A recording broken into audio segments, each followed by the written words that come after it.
우리가 옛날에 즐겨 보던 서부 영화가 있었는데 한동안 중국 무협 영화 앞에 유행을 했었죠. 1960년대에 시리즈로 세 편이 아주 역사에 남는 그런 영화가 있었는데, 황야의 무법자, 석양의 건맨, 석양의 무법자 시리즈로 쭉 나왔습니다. 지금도 그런 관계된 화면이나 CF에는 거기에 나온 음악, 휘파람 소리 비슷하게 둥둥둥둥 두드리는 소리와 함께 주인공이 말을 타고 등장하는 그런 영화가 있었는데, 우리나라에서는 이 석양의 무법자라고 클린트 이스트우드가 주연한 영화의 제목이 사실은 원래 이탈리아에서 만든 영화이기 때문에 이런 서부 영화를 가리켜 정통 미국 서부 영화가 아니고 이탈리아에서 만든 미국 서부 영화를 가리켜 마카로니 웨스턴 혹은 스파게티 웨스턴 이렇게 표현하는데, 이 영화의 원래 이름은 석양의 무법자가 아니고 좋은 사람, 나쁜 사람, 이상한 사람, 이런 제목이었습니다. 근데 우리나라 말로 60년대 번역하려니까 조금 저항감이 있어서 석양의 무법자 이렇게 번역되고, 우리나라에서 1966년 남북 전쟁을 배경으로 한 이 서부극이 개봉되어 인기를 끌었습니다. 그리고는 한 40년 지난 다음 우리나라에서 같은 이름으로 2008년 개봉된 이 만주 서부 영화가 있었는데, 이 영화의 제목이 좋은 놈, 나쁜 놈, 이상한 놈, 그래서 줄여서 놈 이렇게 영화가 개봉돼서 아주 인기가 있었습니다. 그러니까 40년 전에 마카로니 웨스턴을 이제 패러디한 우리 한국식 일제강점기에 만주에서 일어난 일들을 배경으로 서부 영화를 만들었는데, 현상금 사냥꾼 정우성 씨가 연기한 좋은 놈, 여기에 좋은이라고 하는 말은 사실 도덕적인 개념으로 말한 게 아니에요. 머리가 좋다 이거예요. 야가 빠진 사람. 그 다음 마적단 두목 이병헌 씨가 연기한 나쁜 놈, 아주 전형적인 악당. 그리고 송강호 씨가 연기한 이상한 놈, 약간의 어수룩해 보이기도 하고 좀 모자란 것 같은데 실속은 잘 챙기는 이런 어중간한 사람. 이런 사람들이 이제 만주에서 이 사람들을 주인공으로 만주에서 벌어지는 만주 웨스턴 영화였습니다. 이렇게 좋은, 이상한, 나쁜 이런 세 가지로 분류하는 사람에 대한 평가처럼, 사람들은 늘 내 주변에 있는 사람들을 어떤 범주 안에 넣고 싶어 합니다. 사람의 숫자나 그 사람의 환경, 자라온 배경만큼이나 참 사람은 다양한데, 그래도 우리는 나쁜 사람, 좋은 사람, 회색인간, 어정쩡한 사람 이렇게 분류해보고 싶어 해요. 또 상담이나 심리학을 전공하는 사람들은 다혈질, 점액질, 우울질 뭐 이런 식으로 외향성, 내향성 이렇게 분류하고 싶어 해요. MBTI나 혹은 여러 가지 직장과 사업 그리고 학교 전공을 선택하기 위한 기준으로 범주를 자꾸 만들려고 해요. 학생들을 주로 이과, 문과 이렇게 나누는데, 사실은 이과 사람들이 정말 좋은 인간성과 인문학을 가져야 그 이과가 우리 사회에 유익하게 되는 것이니까 그렇게 나눌 필요가 없어요. 또 인문학을 하는 사람도 논리적인 체계와 철학적 사고를 할 수 있어야 그 사람의 이상을 펼칠 수 있는데, 오늘날 우리 교육 제도는 이렇게 사람을 둘로 쭉 갈라서 너는 이과 적성이야, 너는 문과 적성이야, 이렇게 나누어 버리니까 사람들이 자기도 그런 줄 알고 자기에 있는 또 다른 면의 개발을 아예 포기하고 자기가 잘할 수 있는 것만 계속하다가 편벽된 인간성을 가질 수 있다 하는 우려를 갖게 됩니다. 사람을 머리 좋은 사람, 어정쩡한 사람, 나쁜 사람 이런 식으로 분류하는 것도 내가 다른 사람을 이해하기 위한 한 방법이고, 또 그 사람을 어떻게 대할까 이렇게 자기가 스스로 마음 먹고 인간관계를 형성하는 기준을 삼고자 하는 생각, 또 자기 방어 체제의 한 방편일 수도 있습니다.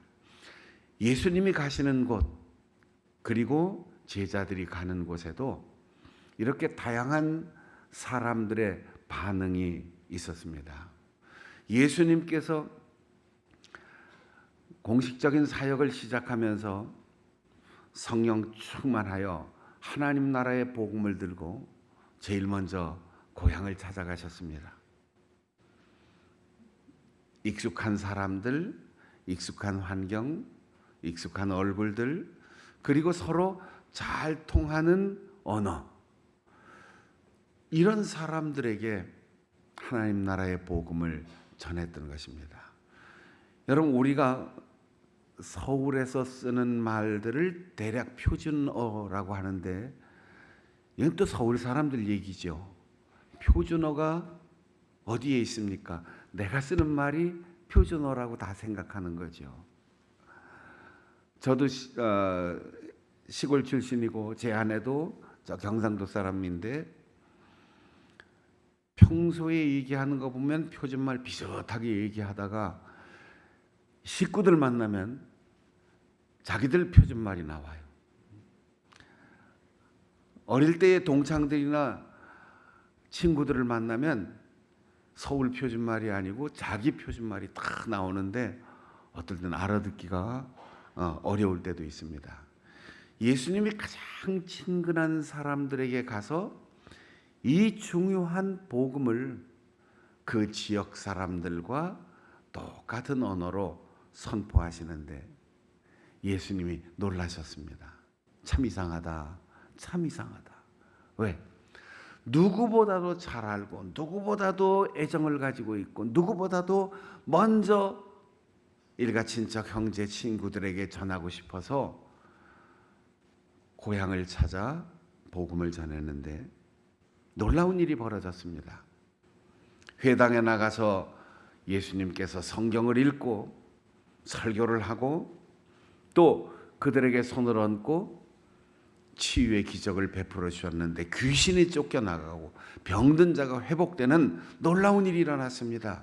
이러면 당장에 현수막이 걸리고 박수가 나오고 예수님에 대한 존경과 사랑의 찬사가 나와야 하는데, 야, 놀랍다, 굉장하다 이러면서 저 사람 우리하고 같이 어릴 때부터 컸는데 저 사람이 말하는 저 하나님 나라의 복음이라고 하는 것이 도대체 어디서 배운 거냐? 그리고 우리가 어부요, 우리가 농부요, 우리가 목수로서 아주 비천한 삶을 살고 있는 이 지방 사람들인데 어떻게 저렇게 수사학적으로, 철학적으로, 문학적으로, 그리고 감동을 받을 수 있는 언어로 얘기할 수 있을까? 저 지혜가 어디서 왔을까? 우리와 함께 그물을 당기고 우리와 함께 밭을 갈고 우리와 함께 대패질하고 이 못을 박든 망치질하든 저 손으로 사람들에게 손을 얹고 기도할 때 귀신이 쫓겨나가고 병자가 회복되고 불편한 모든 것이 순식간에 사라져서 사람들이 행복해지고 사람들의 삶이 회복되는 모습, 저 능력이 과연 우리와 함께 일했던, 우리와 함께 손잡았던 그 손이냐? 믿을 수 없다.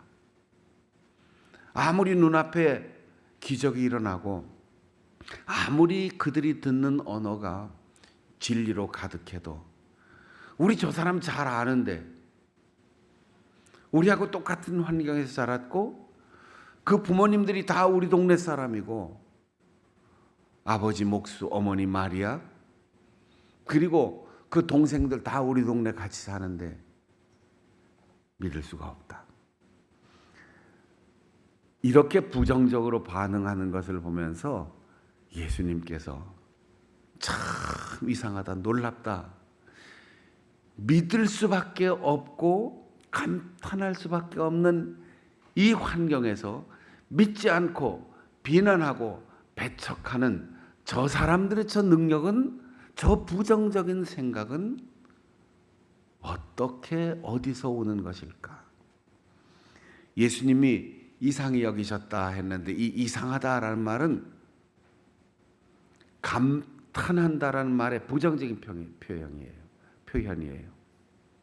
여러분, 우리가 너무 부정적인 생각이 확 오면 아유 잘났어, 참 대단해, 어조로만 알아들을 수 있는 그런 긍정적인 표현을 부정적으로 쓸 때가 있는데 바로 이 이상히 여겼다라는 말이 그런 뜻이에요.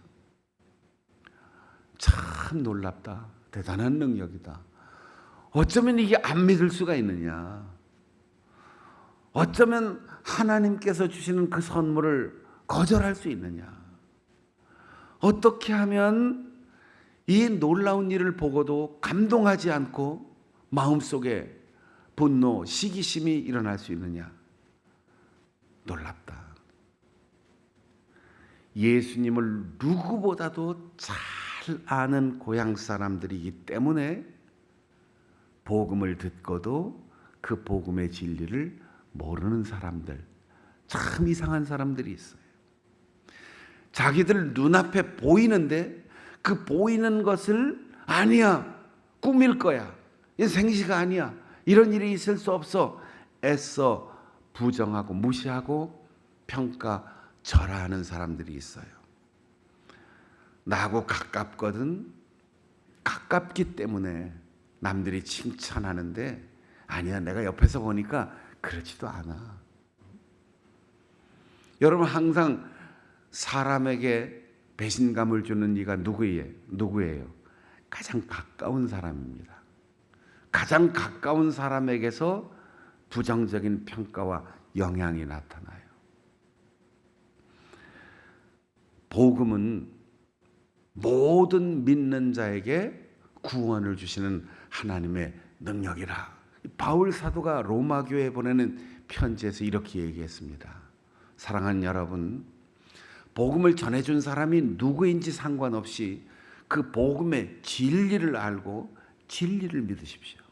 설교하는 사람이 누구인지 어떤 태도와 어떤 표정으로 말하든지 상관없이 하나님의 말씀을 들을 수 있는 길을 활짝 열어놓으세요.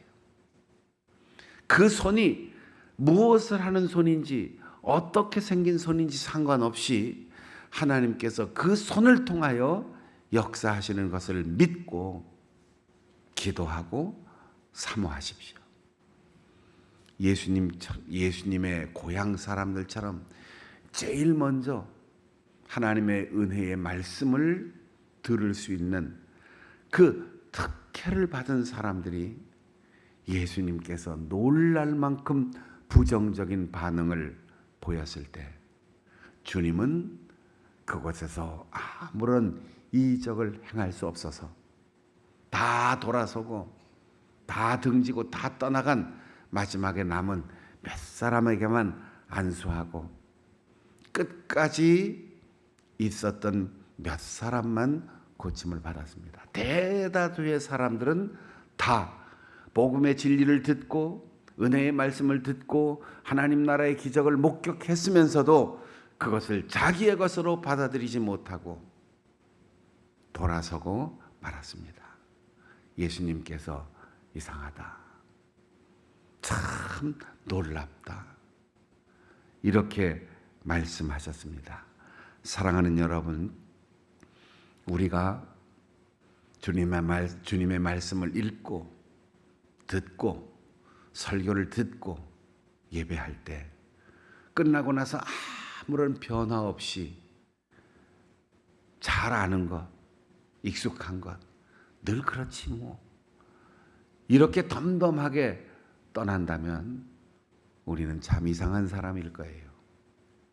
매일 그리고 매주마다 하나님의 말씀 앞에 설 때 우리의 눈앞에 하나님의 이적이 나타나고 우리의 삶에 그 말씀의 능력을 경험하고 우리의 내면이 변화되는 놀라운 기적을 경험하고 겪고 그것을 수용하면서 우리가 순수한 사람으로, 은혜 받은 사람으로서, 하나님의 자녀로서 기쁨으로 예배하고 기쁨으로 돌아가고 기쁨으로 세상을 향하여 발걸음을 옮길 수 있는 우리 성도들이 되시기를 바랍니다.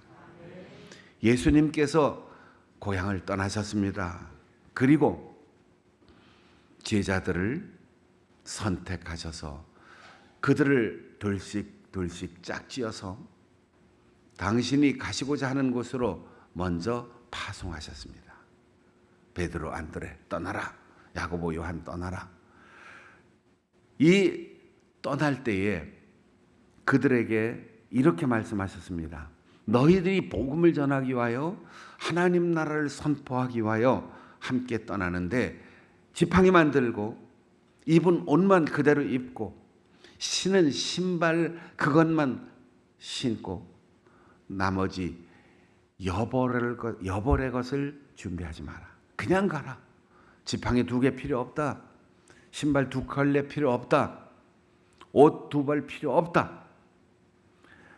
그것만 가지고, 하나만 가지고, 게다가 양식을 비축해 두었다가 가지고 간다든지 배낭을 메고 그 속에 돈을 넣고 간다든지 그것도 필요 없다. 있는 그대로 가라. 가서 너희를 환영하고 너희를 영접하고 너희를 모셔드리는 그런 사람들 집에서 떠나지 말고 끝까지 그 집에서만 신세를 져라. 여러분, 선교 여행을 이 덥고 건조한 지역을 떠나면서 신발 1켤레, 옷 1벌, 지팡이만 짚고 어떻게 삽니까? 어떻게 갑니까? 그런데 복음의 능력을 믿으라는 거예요. 복음으로 변화된 사람들의 사랑과 후원을 믿으라는 거예요. 그러니까 굶으라는 뜻이 아닙니다. 지저분하게 살라는 뜻이 아닙니다. 어디든 가면 너희를 영접하고 어떤 방법으로든 내가 너희를 먹일 테니 걱정하지 마라. 그냥 가라. 만약에 그 집에서 하루 이틀 지난 다음에 반기지 않으면 떠나라. 그리고 그 마을을 떠날 때 아무것도 또 가지고 가지 말라. 거기에서 묻은 먼지까지 털고 가라. 여러분, 이게 얼마나 아주 실천하기 어려운 권고겠습니까?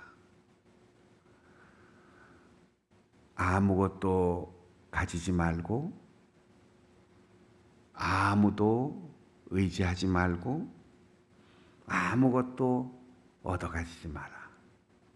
먼지까지 털고 가라. 오직 선포하고 오직 고치고 그리고 그 개인의 집이든 그 마을이든 너희들을 진지하게 받아들이지 않으면 먼지까지 털고 떠나라 라고 얘기했어요. 예수님의 제자들은 예수님처럼 살았습니다. 어디든 가서 영접하는 곳에서 교회를 시작했고, 어디든 환영하는 사람과 손잡고 복음을 전했습니다. 그리고 아무것도 기대하지 않고 아무것도 미련을 남기지 않았습니다. 예수님과 그 제자들은 어디에 가서든 설득하지 않았습니다. 설명하지 않았습니다. 타협하지 않았습니다. 선포했습니다. 선포를 듣고 믿는 사람은 구원을 받았고, 사모하는 마음으로 소원하는 이들은 치료받았고 위로와 소망을 얻었습니다. 믿지 않는 자는 버림을 받았고, 또 다른 선포의 대상자를 향하여 제자들은 떠났습니다. 사랑하는 여러분, 우리에게 늘 기회가 죽을 때까지 계속되는 게 아닙니다. 오늘 이 시간, 지금 여기서 내가 받아들이고 할 수 있는 일들을 감사하는 마음으로 긍정적으로 최선을 다하면 하나님의 은혜는 우리 가운데 머물 것입니다. 행복한 마음은 우리의 가슴 속에 영원히 머물 것입니다. 우리의 가정은 빈부의 차이에 아무런 상관없이 주님이 우리 가운데 거하시며 복음의 말씀대로 살아가는 가족들은 화목할 것입니다. 그런 사명과 그런 변화와 주님을 사랑하는 마음으로 출퇴근하는 직장은 삶의 보람을 느낄 것이고, 우리가 경영하는 기업은 하나님께서 책임져 주실 것입니다. 복음이 떠나지 않도록, 말씀이 떠나지 않도록, 믿는 자가 우리의 주변에서 떠나지 않도록 늘 사랑하고 늘 가슴을 열고 늘 좋은 관계를 유지함으로 우리의 삶에는 사람과 함께, 좋은 관계와 함께, 복음의 말씀과 함께 은혜가 머무는 가정, 사랑이 머무는 가정, 축복이 머무는 우리의 직장과 기업이 될 수 있기를 바랍니다. 제자들이 그들을 환영하지 않는 곳을 떠나는 이유는 단 한 가지입니다. 서운해서 떠나는 것도 아니고, 다퉈서 떠나는 것도 아니고, 실패하고 실망해서 포기하고 떠나는 것이 아니고, 똑같은 말, 똑같은 시간, 똑같은 열정을 가지고도 외면하거나 거부하는 사람들이 아닌 긍정하고 받아들이는 사람들을 찾아서 떠나는 거죠. 오직 예수님의 제자들은 복음을 전하는 것, 그것을 위하여 예수님처럼 자신들의 인생의 모든 것을 걸었습니다. 여러분, 환영받으려고 가는 것이 아닙니다. 이익을 얻기 위해서 가는 것이 아닙니다. 오직 복음을 선포하기 위해서 제자들은 떠나는 것이었습니다. 여러분이 발걸음을 옮기는 모든 삶의 목적이 그럴 수 있기를 바랍니다. 예수님의 제자로서 교회에 나올 때는 은혜를 사모하기 때문에 예배 끝나고 집으로 돌아가고, 또 우리의 새로운 일터, 직장을 향해서 출근할 때 이 십자가의 복음, 예수 그리스도의 사랑, 하나님의 놀라우신 신비, 이것을 선포하기 위해서 가는 길, 그 길에 기쁨이 있고, 그 길에 만남이 있고, 그 길에 행복이 있습니다. 관계가 어떤 관계냐, 이 자리가 무슨 자리냐, 사람들이 어떻게 반응하느냐, 이거 상관없어요. 오직 우리는 봉사하고, 오직 전도하면, 오직 귀신이 쫓겨나가고 회복되는 승리의 역사가 일어나는 것입니다. 우리 자신이 이상한 사람이 되지 않기를 바랍니다. 우리 자신이 떠나는 사람 혹은 떠나보내는 사람이 되지 않기를 바랍니다. 우리는 언제나 전하는 사람, 언제나 영접하는 사람, 언제나 사랑하는 사람으로 살아간다면 우리의 삶에는 늘 행복과 기쁨과 보람이 넘칠 것입니다. 사람을 틀 속에 넣고 보지 말고 나 자신을 그 틀 속에 가두어 놓지 말고 오직 예수님의 사랑만 가슴에 가득하고 오직 복음을 들어야 할 사람만을 바라보면서 복음으로 인하여 좋은 관계, 사랑으로 인하여 화목한 가정, 사명으로 인하여 번성하는 우리의 직장과 기업, 그 중심에 여러분의 사랑하는 마음과 예수 그리스도를 사모하는 마음과 전하고자 하는 그 열정이 가득한 우리의 삶이 될 수 있기를 바랍니다.